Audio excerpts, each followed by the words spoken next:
नमस्कार दोस्तों, मेरे YouTube चैनल सांसारिक उद्देश्य में आपका स्वागत है। आज का विषय क्रोध को पहचानो और वीडियो के एंड तक बने रहें। क्रोध को दबाना ठीक नहीं, उसे दबाओगे तो विस्फोट होगा। जैसे रुका हुआ पानी छोड़ने से सब कुछ बहा ले जाता है, वैसे ही तुम्हारे देखते ही सब कुछ नष्ट हो जाता है। तुम आए हो जीने, किंतु मर जाओगे। तुम्हारे ही हाथ का बना हुआ जहर तुम्हें मार देगा, तुम्हारा ही शेर तुम्हें खा जाएगा। इसलिए शेर को पाना ठीक नहीं। कुछ लोग क्रोध को निकालते हैं और कुछ लोग क्रोध को दबाते हैं।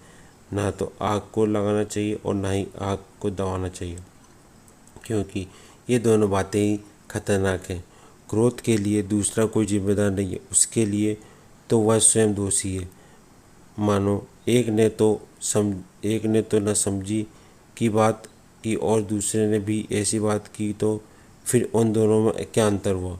अगर दोनों में से किसी एक के पास समझ होती तो यह प्रपंच उत्पन्न ही नहीं होता। जाने में चाहे अनजाने में धुआं प्रकट हुआ है तो अवश्य आसपास कहीं आग होगी। इस धुएं को अनदेखा मत करो। धुआं तो आग की सूचना देता है। जैसे भूकंप में मकान गिरने से पहले हिलता है, वैसे ही धुआं संकेत है आग की उपस्थिति का। दबी हुई क्रोध को वासना तुमको विक्षिप्त कर सकती।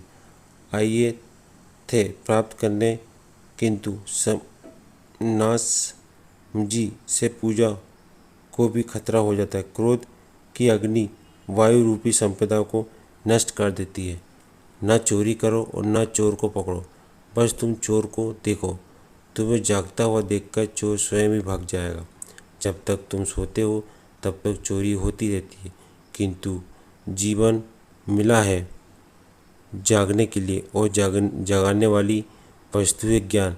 ज्ञान के प्रकाश में तुम अपना आत्म निरीक्षण करो, अपने आप को जानने का प्रयास करो कि तुम कैसे हो, तुम्हारा वास्तविक रूप क्या है।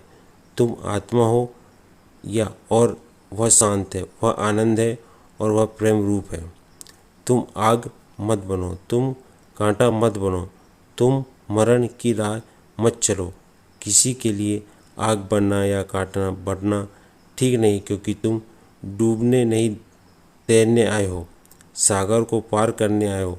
तुम तो परमात्मा से साक्षात्कार करने आए हो। बिना आत्मनिरीक्षण के साक्षात्कार कैसे हो सकता है? बिना जागे सपनों का शेर भागेगा। कैसे जाओगे तो बचोगे, नहीं तो नींद में मर जाओगे। ज्ञान तो मरे हुए को जिंदा करता है। तुम तो अमर आत्मा हो, वह उससे मिलोगे तो सारा महाभारत की समाप्त हो जाएगा। आत्मा तो शांति का साम्राज्य है। जैसे चोरी करना और कराना दोनों अपराध है, वैसे ही क्रोध करना और क्रोध को छिपाना दोनों ही उचित नहीं है, क्योंकि इन दोनों मार्ग पर मंजिल नहीं है। शांति चाहिए तो समाधान करना होगा। समाधान है चोर को देखो। अगर तुम चोर को देख लोगे तो चोरी नहीं होगी। ज्ञान को प्राप्त करो, क्योंकि ज्ञान मनुष्य को देखना सिखाता है। जब सही सही देखना सिखाता है, जब सही सही देखना सीख जाओगे तो फिर तुम्हारे यहाँ पर चोरी नहीं होगी। ज्ञान है प्रकाश और प्रकाश से चोर बन डरता है। चोर को बल मिलता है और अंधेरे से वह अंधेरा है तुम्हारा अज्ञान। तुम अपने मन में ज्ञान का स्तंभ खड़ा कर दो, जिससे चोर भाग जाएंगे। काम, क्रोध, लाभ आदि ये भयानक चोर हैं। ये आत्म साक्षात्कार में बाधा पहुंचाते हैं। जो इनको अपनाता है वह नरक में चला जाता है। मनुष्य की नासमझी के कारण ये विषय शत्रु होते हुए भी मित्र जैसे लगते हैं, किंतु ये हमारे मित्र कदापि नहीं है। ये शांति के दुश्मन हैं। मनुष्य के जीवन को अस्त व्यस्त कर देते हैं। सत्य को सत्य मनाने नहीं देते, बल्कि असत्य को सत्य करके भ्रम में डालते हैं। असत्य और भ्रम ही इनका भोजन है। ऐसे भोजन से इनको बल मिलता है। इन सब प्रपंचों का मरण होता है। ज्ञान से ज्ञान मिलता है, शास्त्र से सत्संग से और गुरु से मनुष्य जन्म में जीव भगवान के द्वारा तक पहुंच जाता है।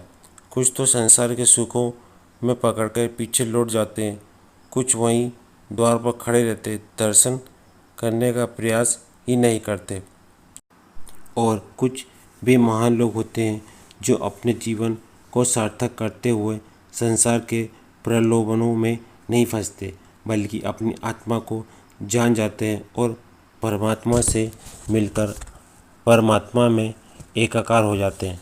आओ हम सब मिलकर शास्त्रों का मान करें, शास्त्र पढ़ें और उन पर चलें, सत्संग को सुने, जिससे हम सबके विषय विकार और अशुभ वासनाएं नष्ट हो जाएं।